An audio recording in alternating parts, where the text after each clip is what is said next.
and welcome back for another book feature. I'm going to read aloud an awesome story named Mango, Abuela and Me. It is written by the wonderful author Meg Medina and illustrated by Angela Dominguez. Sit back and enjoy the read aloud.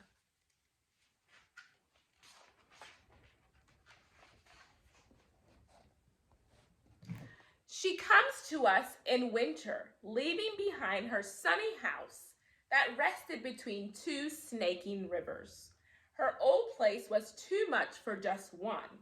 Mommy tells me as we make room in my dresser for her clothes, and too far away for us to help. Pappy adds, Abuela belongs with us now, Mia, but I still feel shy when I meet this far away grandmother. Pin, pan, pon.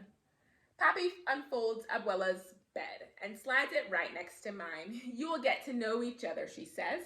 He says. But when I show Abuela my new book, she can't unlock the English words. We can look at the pictures and watch Edmund race on his wheel. Then just before we turn out the light, she pulls out two things tucked inside the satin pocket of her suitcase. A feather, una pluma, from a wild parrot that roosted in her mango trees, and a snapshot, un fotografia, of a young man with Papi's smile. Tu abuelo, she says, climbing into bed, snuggled in my pajamas. I smell flowers in her hair, sugar and cinnamon baked into her skin. That night I dream of a red bird circling in the sky. The rest of the winter, while Mommy and Pappy are at work, Abuela waits for me to get home from school. Then we bundle up in thick socks and handmade sweaters to walk to the park and toss bread to the sparrows. My Espanol is not good enough to tell her the things an Abuela should know, like how I am the very best in art and how I can run as fast as the boys. And her English is too poquito to tell me all the stories I want to know about Abuela and the rivers that ran right outside their door. With our mouths as empty as our bread baskets, we walk back home and watch TV. Abuela and I can't understand each other, I whisper to Mommy. Things will get better, Mommy says. Remember how it was with Kim? Kim is my best friend at school. When she was new, our whole class helped teach her English words. Now Miss Wilson sometimes has to say, please be quiet, girls, others are working. After school the next day, while Abuela and I are making meat pies for our snack, I pretend I am Miss Wilson. Dough, I say, pointing to the ball. Abuela says, dough, masa, and rolls it flat. Masa, I say. She drops a spoonful of meat in place. Carne, carne, I say, meat. Pasas, raisins, aceite, oil.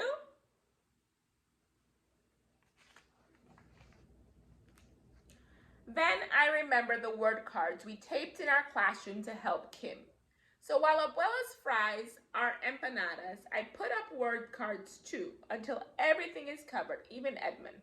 Soon we are playing Oye, Edie, hear and say all around the house. Oye, Edie. But that night she still calls my pillow a palo, and she says Edmund is a gangster. We'll keep practicing, I whisper.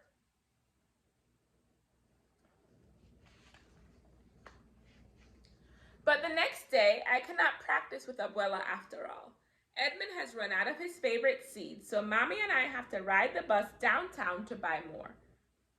Sometimes there are kittens sleeping in the pet shop window, but when we arrive this time, something even better is behind the glass. Look, I say, the window has become a jungle filled with birds, and right in the middle is a parrot staring at us with black bean eyes. I press my nose to the glass, thinking of the red feather Abuela gave me. Let's buy him, I tell Mommy, but Mia, you already have Edmund. Mommy says, oh, not for me, I say, for Abuela, like the parrot that lives in her mango trees. He can keep her company while I'm at school. When we bring him home to Abuela, she says, un loro, a parrot. We name him Mango. because his wings are green, orange, and gold like the fruit. During the day, Abuela teaches him how to give beaky kisses and to bob his head when she sings Los Politos to him. Buenos tardes, Mango, Abuela says, opening his cage door when I get home from school. Good afternoon, I say and give him a seed. Soon Mango calls to me even before we open his cage. Buenos tardes, he says when I open the door. Good afternoon. Abuela, Mango, and I practice new words every day. Mi español gets faster, and Abuela and Mango learn the days of the week, all the months of the year, and the names of coins. How did he learn all that? Papi asks when we show him all that Mango can do. Abuela winks at me and gives Mango a piece of a banana, peel and all. Practice, she says.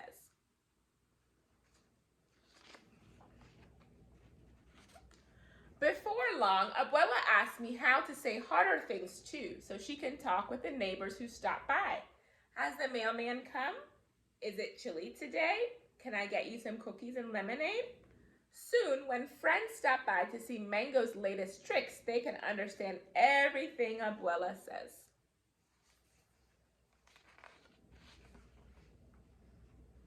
But best of all, now when Abuela and I are laying next to each other in our beds, our mouths are full of things to say. I tell her about my buen dia and show her my best pintura of Mango. Abuela reads my favorite book with only a little help, and she tells me new stories about Abuelo, who could dive for river stones with a single breath and weave a roof out of palms.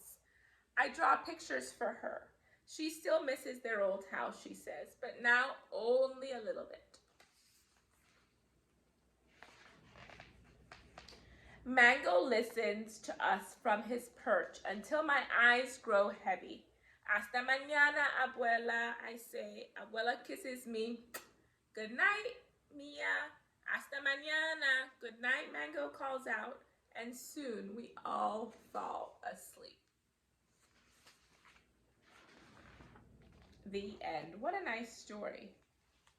It is a great story written by Meg Bedina. Until next time, boys and girls, you can talk about it with your speech language therapist. See if you can pick out the character traits, which are the adjectives to describe Mia and her grandmother and the other characters.